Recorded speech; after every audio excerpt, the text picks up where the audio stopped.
क्या आप सच का सामना करने के लिए तैयार हैं? अगर नहीं तो ये वीडियो मत देखिए। अगर आप उन लोगों में से हैं जो आरामदायक कहानियों में जीते हैं तो ये वीडियो आपके लिए नहीं है, क्योंकि इसमें इतिहास की वो सच्चाई बताई जाएगी जो किताबों से गायब कर दी गई है।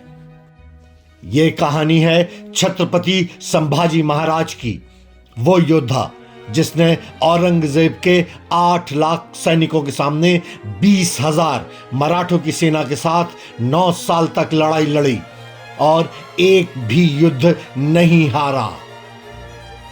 शुरुआत जो आपको हिला देगी। चलिए पहले एक सवाल का जवाब दीजिए। क्या आजादी के पहले भारत गुलाम था?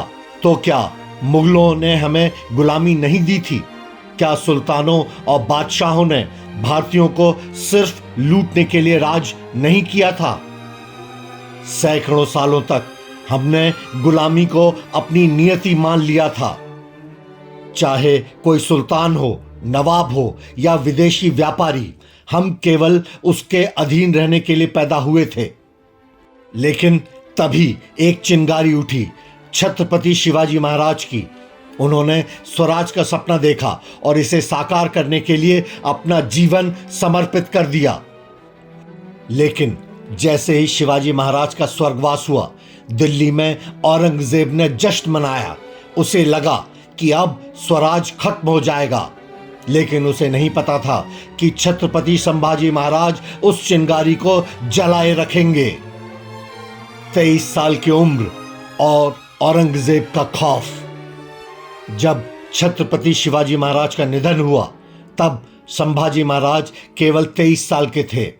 इतने कम उम्र में उन्होंने न केवल मराठा सेना को संभाला, बल्कि 1681 से 1689 तक लगातार मुगलों, पुर्तगालियों, अंग्रेजों और डचों से युद्ध किया।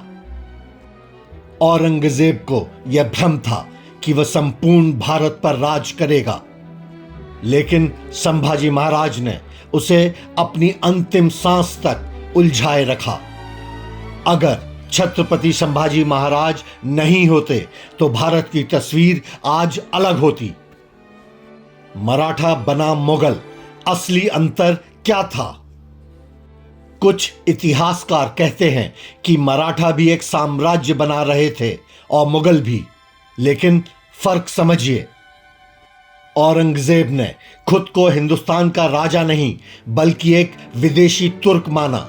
उसने भारत के मूल धर्म, संस्कृति और परंपराओं को नष्ट करने की ठान ली थी। जबकि संभाजी महाराज ने 13 साल की उम्र में 13 भाषाएं सीख ली थीं। उन्होंने भारत के हर वर्ग, हर जाति और हर समुदाय को अपने साथ जोड़ा। मुगलों ने भारत में जबरन इस्लाम थोपा, जजिया कर लगाए, मंदिर तोड़े, संस्कृति को कुचला, जबकि मराठाओं ने हर भारतीय को अपनी मिट्टी का बेटा माना। 120 युद्ध, 9 साल और एक भी हार नहीं। क्या आपको पता है कि छत्रपति संभाजी महाराज ने मात्र 9 सालों में 120 युद्ध लड़े और एक भी नहीं हारे? औरंगजेब के पास लाखों की सेना थी, जबकि संभाजी महाराज के पास केवल 20,000 योद्धा थे। लेकिन फिर भी वे मुगलों को बार बार हराते रहे। औरंगजेब का असली चेहरा। इतिहास के कुछ लोग आज भी औरंगजेब को हीरो बताने की कोशिश करते हैं। कहते हैं कि उसने कई मंदिर बचाए, लेकिन सच्चाई यह है कि उसने खुद अपने पिता शाहजहां को कैद कर दिया, अपने तीनों भाइयों की हत्या कर दी, रामायण, महाभारत, वेदों और उपनिषदों का अनुवाद करवाने वाले दारा शिकोह की हत्या कर दी, कई बड़े मंदिरों को तोड़ा जैसे काशी विश्वनाथ, सोमनाथ, जगन्नाथ, पंढरपुर, गुरु तेग बहादुर जी का सिर कटवा दिया क्योंकि उन्होंने धर्मांतरण करने से इनकार कर दिया था। क्या यह इंसान किसी भी तरह से हीरो हो सकता है?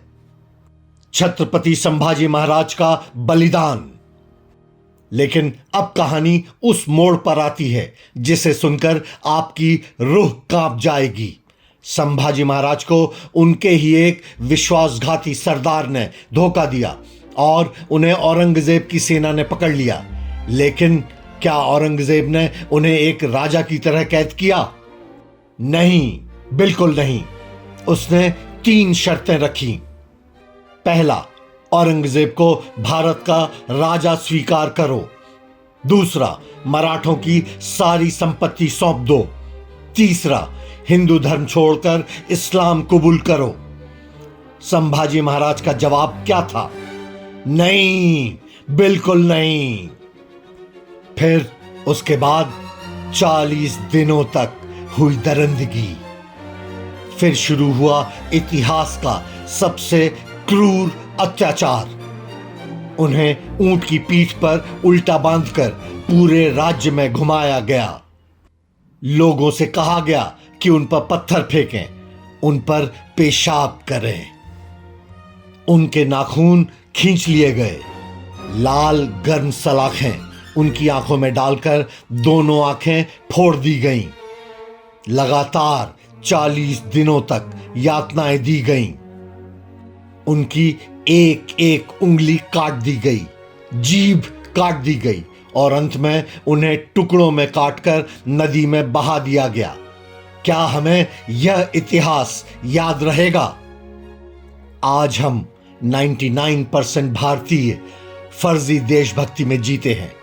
जब भारत पाकिस्तान का मैच होता है तब हमारा खून खौलता है, लेकिन जब अपने देश के असली नायकों की बात आती है तो हम चुप रहते हैं।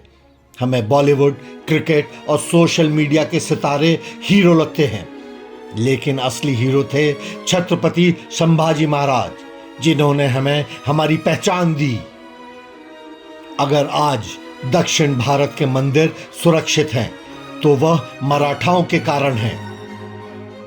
अगर आज हम अपने धर्म और संस्कृति के साथ खड़े हैं तो वो छत्रपति संभाजी महाराज के बलिदान के कारण है।